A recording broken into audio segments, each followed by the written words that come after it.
Hello and welcome back to Design Hub. I'm Molly, and today we're talking with the founder of Red Medtech, Laurie Rowe. Thank you for joining us, Laurie. Happy to be here. It's good to see you. So the first question I ask people when they come on is, how did you get into this industry? What spurred you on? So I first came across sort of health tech generally was through work experience.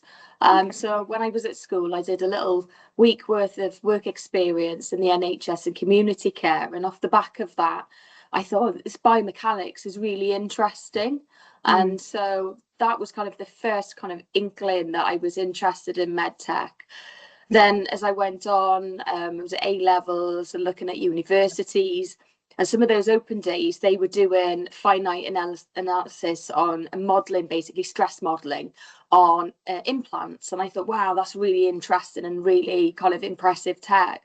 So I ended up doing a degree in engineering, design, innovation off the back of that. My first job after uni was actually in the woodworking and manufacturing industry. And as part of that, we were doing a lot on health and safety and compliance. So I loved the compliance side. I loved kind of the people aspect of managing them and the production environment, and enjoyed that. But I really wanted to work on products for people that they physically interacted with. So after that sort of realization, kind of ended up taking some of that compliance and regulatory kind of inspiration plus the design and the engineering, and ended up working for a company that specialized in laparoscopic surgical instruments. Okay. Wow. And we said that you're the founder of Red Medtech. What led you to, from that point where you were working with those implants, to making this wonderful company? So I basically fell in love with medical devices when I started in the industry. I really enjoyed it. There was other industry sectors I could have gone in, and I just really sort of found my niche and kind of using design for the good and to help people like really appealed to me. So I ended up staying in the sector a long time. I've had quite a varied career. I've been really lucky to work for lots of different companies, designing lots of different products, leading up to me managing new product development processes and doing the project management and things like that. So when I transitioned from being an employee doing that, it naturally led to me doing consulting in that kind of space, in the project managing and the development space and things. And so I got into consulting about 9 years ago. Worked on various international projects, but the core theme was the medical devices. So when I formed Red Medtech, that was the whole intent, was to focus solely on that passion for medical device development. Right. And people that are perhaps unfamiliar with the industry, what would you say like the biggest challenges that you've come across are in both just the engineering section and also the consulting side of things? One of the kind of challenges I see is when companies sort of, they've got a great product, but they need to understand if it's got a genuine clinical need. So they might have, if evolved great technology, but they might not necessarily understand how it's going to serve a clinical need. And so those projects can be quite challenging. And I think as well, compliance is scary for a lot of people. So they are in this kind of sector and they want to do these products and develop designs for people, but they understand that it's highly regulated, and that can be a little bit intimidating for some people, because there's these quality systems, there's regulations, these directives, these standards, these guidelines, there's all this kind of like frameworks that they need to work within, as well as like designing and innovating. So I think that's kind of one of the challenges, that alongside developing technology that is patient-centric. And I think the other thing we're seeing is, especially younger companies, is knowing when to transition from taking that innovation and transitioning from research and development into design and development, and knowing where that when the time's right to kind of do that, and to stop sciencing and to stop sort of inventing things and adding kind of bells and whistles onto things, and actually kind of progress that through design and development so you've got a proper commercialized product for people. And you said that one of the challenges is that people find compliance quite scary. What's the kind of way that compliance could become less scary? Like if I'm looking at a sheet with stuff and I'm like, oh my God, what would you suggest possibly I do to make it a little bit less intimidating? I think it's embracing and knowing what the frameworks are and sort of learning about them. They do change as well, which is one of the challenges in our sector. But understanding the requirements. So rather than sticking their head in the sand and going like, I just want to do the engineering, is to actually understand the frameworks that are there, the standards, and maybe like understand why they're there as well, and kind of like the safeguarding that brings for patients as well. So I think embracing that will make it a lot less scary for people. Because at the end of the day, yeah, if you're smart enough to engineer a product, then chances are you're smart enough to deal with the regulatory compliance as well. And it's probably more a case of like a little flex in their attitude towards seeing it as something that's a restriction, and more of something that's actually something that's going to excel your product. It's going to get it to market faster because it is compliant. So you're not going to hit the roadblocks, and you're not going to have those kind of get tripped up later down the line after investing time and money in something, because you kind of integrated that into your design thinking. You also mentioned working for other companies and coming up with ideas and being a bit of a serial inventor. And I was honestly wondering, like, what kind of process, what does it look like when you come up with an idea and then get it to the finish line? So taking idea, I go back to like what I was like, the design sort of the first principles, basically go back to that, take the approaches that basically come from like university and from like design thinking. So in those kind of situations, when you're trying to be creative, because you can still be highly creative and innovative even though it's a regulated sector, is keeping an open mind, keeping a holistic approach to what your problem solving, looking at understanding what the problem actually is and how you're trying to kind of meet that need for people, and understanding kind of the processes involved. Then once it sort of moves from the idea and you're like problem solving, is like how to take different perspectives and different viewpoints to problems as well. So sometimes that might be looking at existing solutions and turning thinking completely on its head, because especially when you're like creating new ideas, I believe there's no such thing as a bad idea. So it's a bit of a free for all, and it's kind of like anything goes, kind of blue sky, kind of really creative. And then you can start honing down your ideas as you get through the process of like design and ideation and things like that. And then you can, you look at that, you look at how it's met clinical needs, you look at how it interacts with people and all those kind of user touch points. And then, yeah, you can kind of sort of design in that direction, basically. And would you say designing for compliance is also an important aspect, and possibly why is that an important aspect for designers to consider? Well, for a start, your product's not going to see the light of day if it doesn't meet the regulations. So you can't escape it, really. It's got to be legally compliant to place it on the market, so that when we rely on that as consumers, you and I, we have a product and it has certain symbols on there and safety marks, and we lean on that to know that it's safe and it's not going to do us any harm.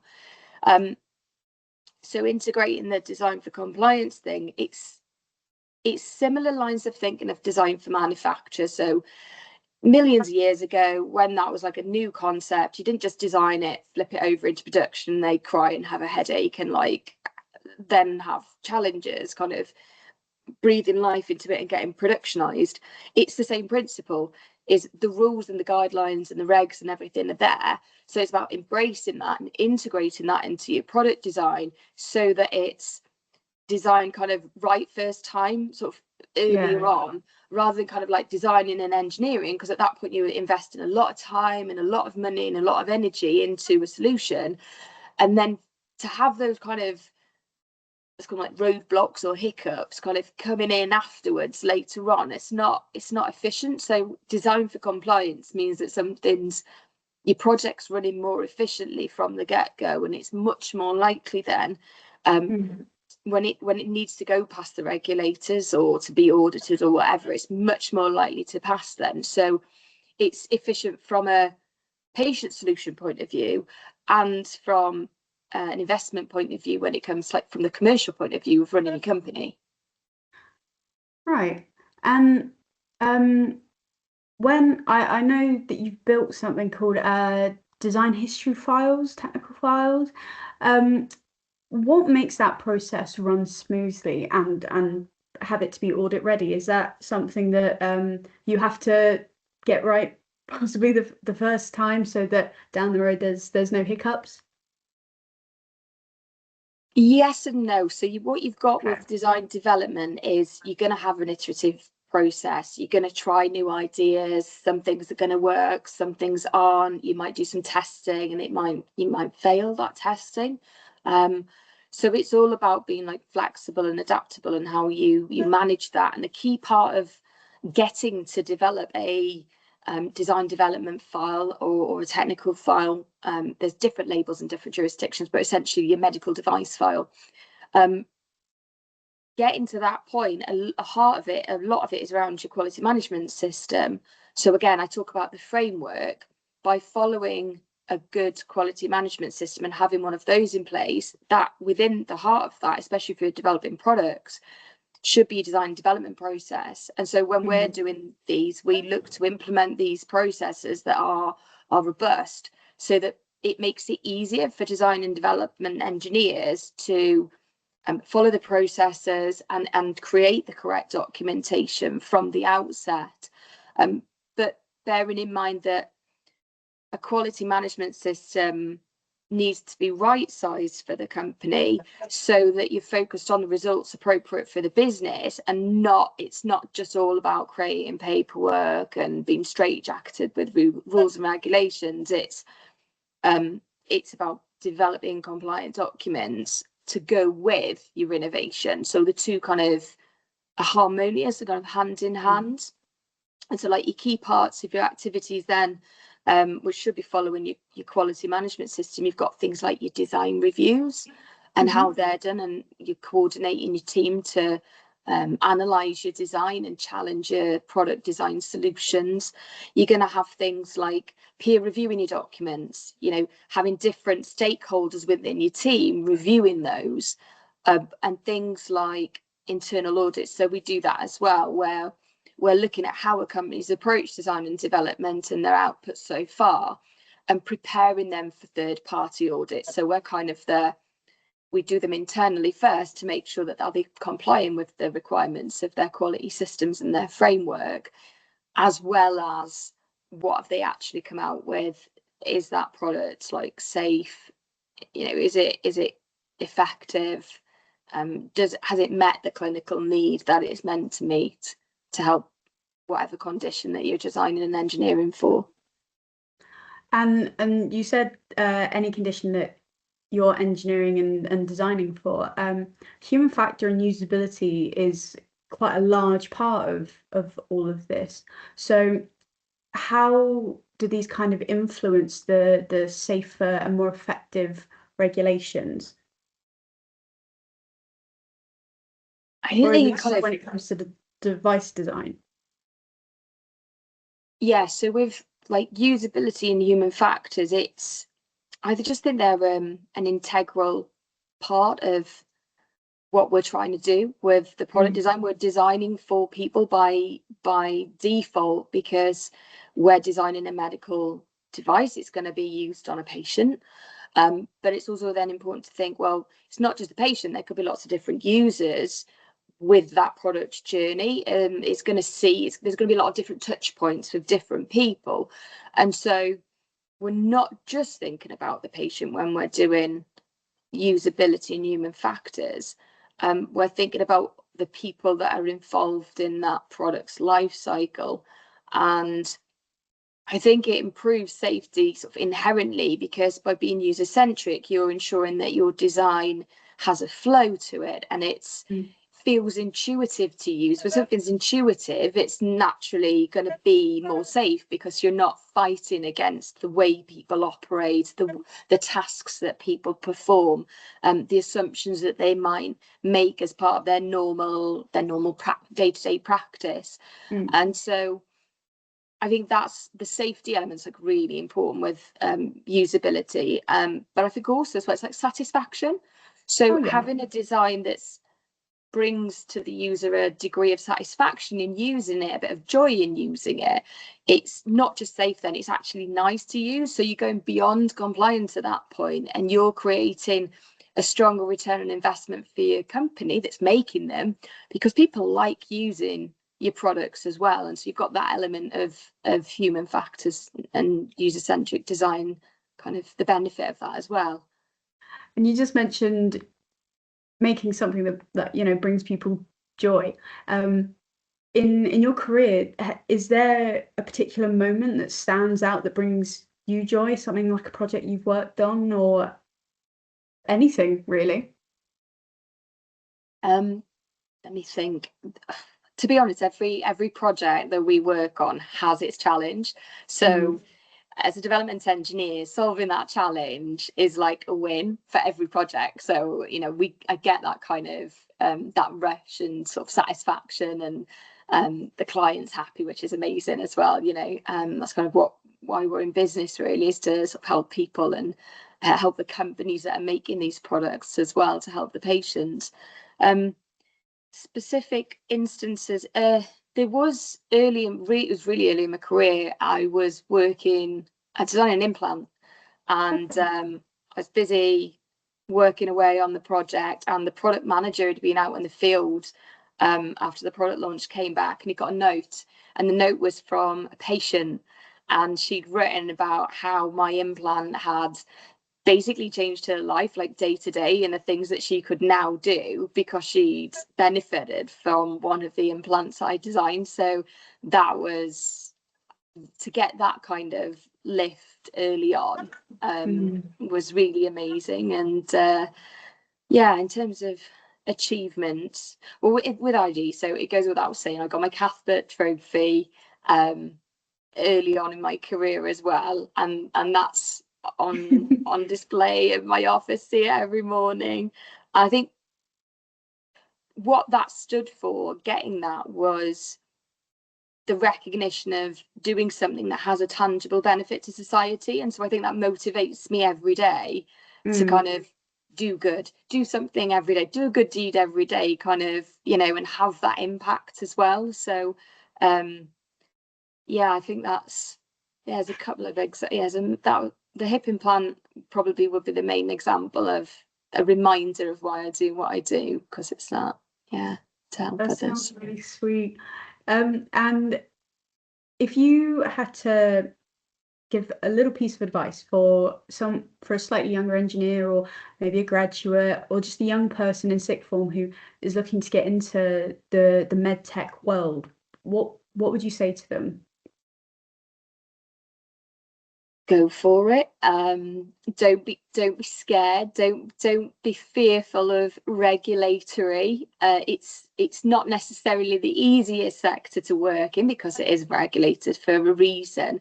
But as I said, if you're smart enough to engineer and innovate something, you're smart enough to kind of deal with those aspects of the job. The one thing I'd say is be flexible. embrace flexibility and being adaptable, which you need to do as a design engineer anyway, because things change. The research in our sector is always evolving, which is really exciting, because as a result we get new technologies, so they're changing, and then you've got the regulations are keeping up with those advancements, and so the landscape shifts quite often. I think if you've got that ability to adapt and you enjoy that kind of constant moving and excitement that brings within this sector, I think that, you know, the sector would be a really good career choice for you. And of course, if you like helping people and learning a lot, so because of the changes, you're going to learn a lot, things are going to alter, you're going to try different things as well. There's a bit of experimentation as well involved in developing devices, so it's very multifaceted, and I think that's why I love it, because of the variety. So I'd say, yeah, if they like that variety and they like challenge, then I think this sector would be a really strong choice, underlined with, you know, a joy of helping people. And are there any projects that you have coming up that you're particularly excited about? Yes, but I can't tell you about them. Oh no. Yeah, so unfortunately, because we do a lot in innovation-led work, they're commercially a bit sensitive, and we can't discuss the details of those publicly. But yes, we have got some really cool technology, and there is some variety in the portfolio, which is always nice. So I can't talk about specific projects at this point, but we've got a really exciting 2026 lined up for us. Yeah. And if people want to learn a little bit more about you, a little bit more about Red Tech, where can they find you? So you can hop onto our website, which is redmedtech.co.uk. We're on LinkedIn. You should be able to find me there. There's not many Lauries on LinkedIn. So yeah, you can locate us on social media as well. I think, yeah, that's probably the best way of getting in touch with us, is through the website. Wonderful. Well, it's been an absolute joy talking to you today. Thank you so much for coming on and having a chat with me. If you enjoyed this episode, please like, subscribe, give us a review. You can also find the IED on Instagram, Facebook, LinkedIn, and Spotify and YouTube. Until next time.